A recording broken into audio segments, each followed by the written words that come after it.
Police भरती संदर्भातली, कारण संपूर्ण राज्यभरात पोलीस भरतीला आजपासून सुरुवात होतीये आणि 17,000 जागा आहेत, मात्र मोठ्या प्रमाणात अर्ज आलेले आहेत।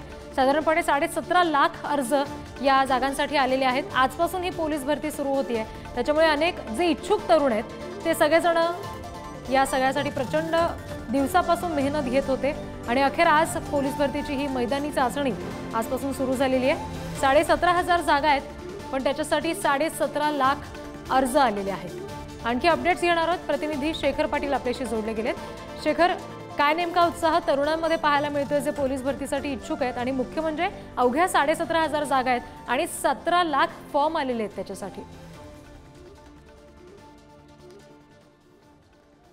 रिद्धी, अगदी बरोबर आहे। कोल्हापूरमध्ये देखील ती भरती प्रक्रिया सुरू झालेली आहे। आपण जर राज्याचा विचार केला तर 17,500 जे आहेत ती पदे या ठिकाणी आहेत आणि त्यासाठी अर्ज जे आहेत ते 17.5 लाख एवढे आलेले, त्यामुळे मोठ्या प्रमाणात भरतीची प्रतीक्षा करायला खरं तर राज्यभरातील अनेक उमेदवार करत होते। मी त्याच कोल्हापुरातील ज्या ठिकाणी भरती प्रक्रिया सुरू आहे तिथली काही दृश्य सुरुवातीला दाखवतो। आपण जर बघितलं तर पहाटेपासूनच या ठिकाणी भरतीची प्रक्रिया, मैदानी चाचणी जी आहे त्याची खरं तर सुरुवात झालेली आहे। रनिंग देखील आता या ठिकाणी पार पडताना पाहायला मिळते। खरं तर अनेक उमेदवार कालपासूनच कोल्हापूरमध्ये दाखल झाले। तशाच पद्धतीने राज्यातल्या विविध ठिकाणी ज्या ठिकाणी या भरती प्रक्रिया राबवली जाणार आहे त्या ठिकाणी दाखल झाल्याचं पाहायला मिळते।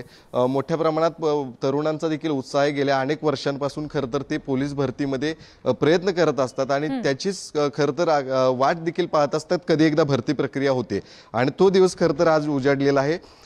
कोल्हापूरचे पोलीस अधीक्षक महेंद्र पंडित देखील आपल्यासोबत आहेत। सर, कशा पद्धतीने सगळी भरती प्रक्रिया? तर कोल्हापूर जिल्हा घटकातील पोलीस शिपाई 154 पदं आणि चालक पोलीस शिपाई 59 अशा 213 पदांसाठीची ही मैदानी चाचणी आजपासून सुरू झालेली आहे। आज भरतीचा पहिला दिवस आहे। आज 1400 उमेदवारांना आम्ही बोलवलेलं होतं, त्यापैकी 930 उमेदवार हे आत्तापर्यंत आलेले आहेत।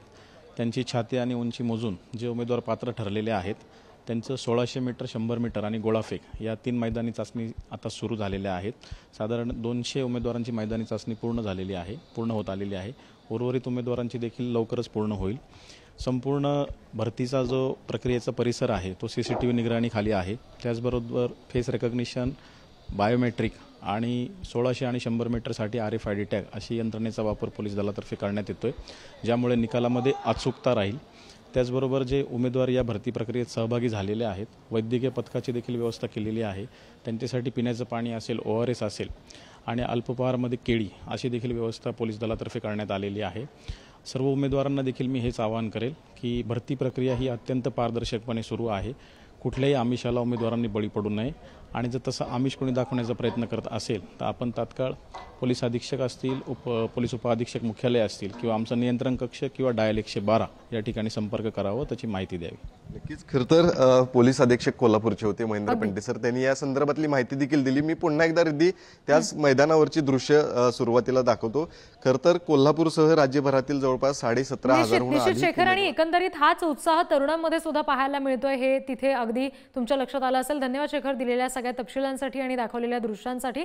थेट रत्नागिरीत जाऊयात। रत्नागिरी पोलीस भरती प्रक्रिया सुरू असतानाच जोरदार पाऊस सुरू झालाय। 149 पोलीस शिपाई आणि 21 चालक पदाच्या रिक्त पदांसाठी ही भरती प्रक्रिया होती, पण पाऊस जास्त झाल्यास आता इतर कुठल्या तरी दिवशी ही भरती प्रक्रिया घेतली जाईल असं समजतंय। अगदी काल परवा मागचे 2 ते 3 दिवस काही विद्यार्थ्यांनी या संदर्भात प्रश्न उपस्थित केले होते, आंदोलनं सुद्धा केली होती, आणि अखेर रत्नागिरीत हाच प्रकार घडलाय।